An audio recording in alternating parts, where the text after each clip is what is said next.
Em primeiro lugar, o conceito de classe é, se não o mais importante, um dos mais importantes da história do pensamento político. De certa forma, ele traduz a radical abstração que o modo de sociabilidade governado pelo capitalismo efetiva.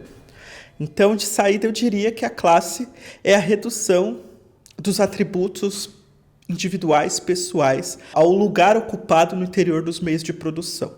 Claro que isso é algo arbitrário e, como diria Marx, aquilo que age por trás das costas dos homens. Então, essa ideia de que a classe se define pela posição que o indivíduo ocupa no interior dos meios de produção é só um primeiro passo para se entender algo ainda mais complexo.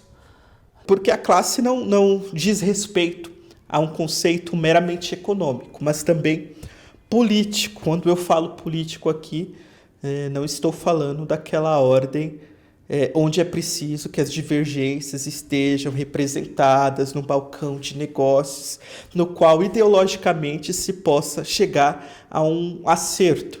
Estou falando do desentendimento visceral, para citar Rancière, entre posições irredutíveis, que, pelo fato de ser tão irredutíveis, já não conseguem enxergar o objeto comum, a posição que lhe é contraposta. Por exemplo, tivemos 2 atos, um no dia 26 e um no dia 30. Esses atos demonstram que as ruas foram dominadas pelo exercício da política. Quer dizer, explicando, os bolsonaristas possuem um objeto que lhes é comum e que é, ao mesmo tempo, incompreensível para quem não é bolsonarista.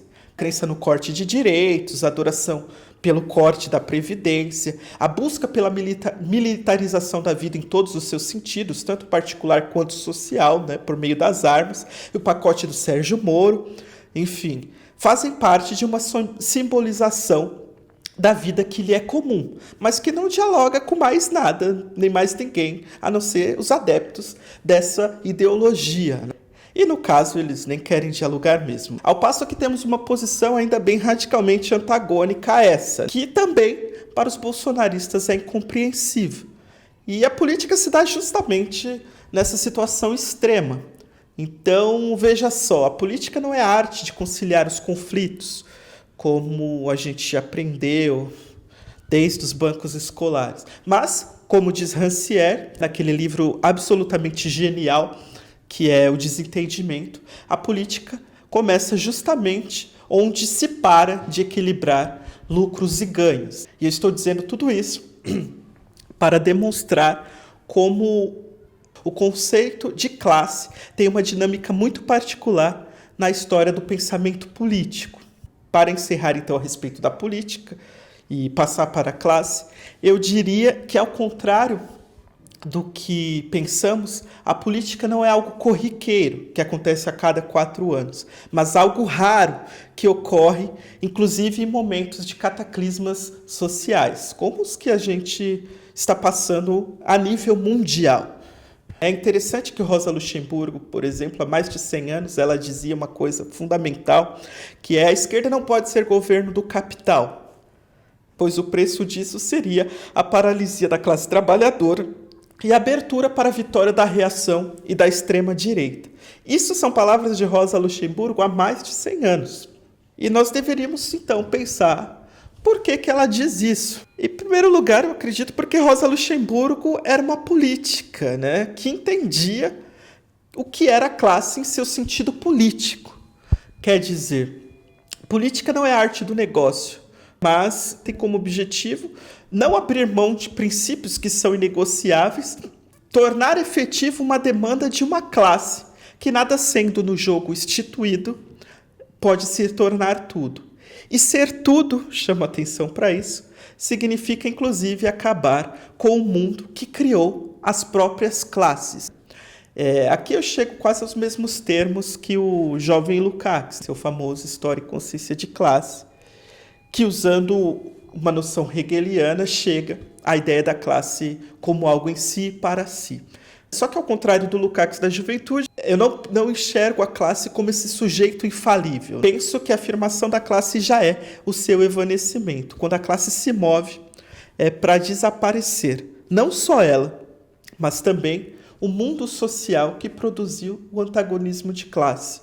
Esse sujeito político, proletariado, é, portanto, um sujeito inumano, no sentido de que ele prescinde de qualquer identidade particular, característica, qualquer identificação para agir, para afirmar-se a si mesmo. Então, ele não é uma universalidade estanque, tal qual a universalidade do mundo burguês, mas ele age a partir da multiplicidade que o compõe, o que alguns chamam de corpo político.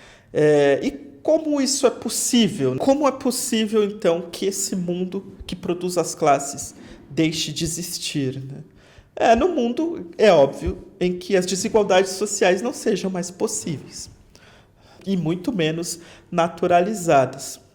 Assim, a classe como um dado econômico precisa passar a consciência de classe como forma política. Isso se dá, não raras vezes, no processo de luta, como diria Rosa Luxemburgo, ou no processo de formação, como diria Lenin. E se você me perguntar qual das duas formas é então a melhor, eu, como hegeliano, responderia as duas. E para encerrar, já que me empolguei um pouco, há uma constatação muito bela em Hegel, que é a passagem do eu para o nós, né? Eu sou porque somos. É uma passagem belíssima.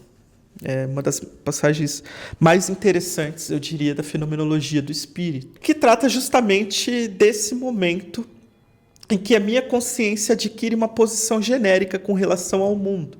Quer dizer, depois dos diversos fracassos, de ser atravessado pelo outro, de descobrir que nada sustenta a minha posição enquanto indivíduo, de contemplar com angústia que o outro me constitui, que o outro delimita o meu eu, e que, portanto, o que há de comum com o outro é justamente a diferença que nos constitui. Depois de tudo isso, eu posso falar em nós. Quer dizer, nesse nós abre-se a possibilidade de se pensar a alteridade radical e de sair da esfera do sujeito para caminhar para a esfera do sujeito político, isto é, da classe, tal como Marx viu em 1848. Para que a gente não confunda aqui, contradição de classe com luta de classe são coisas diferentes. E aqui, novamente, eu pego nas mãos do Badiou, né, para demonstrar esse raciocínio. A contradição de classe se manifesta todos os dias como antagonismo necessário, inclusive para a manutenção de reprodução do capital. Eu diria que a luta sindical, presa à demanda econômica, é o modo de aparição dessa contradição, que inclusive dinamiza e expande e ajuda a expandir o processo de reprodução e produção social do capital. Luta de classes é outra coisa, é o advento do político, é o momento de parada e de crise convulsiva, né? Então, é o momento em que a política sai às ruas, né? E é exatamente o que estamos vivendo agora. Isso é bom.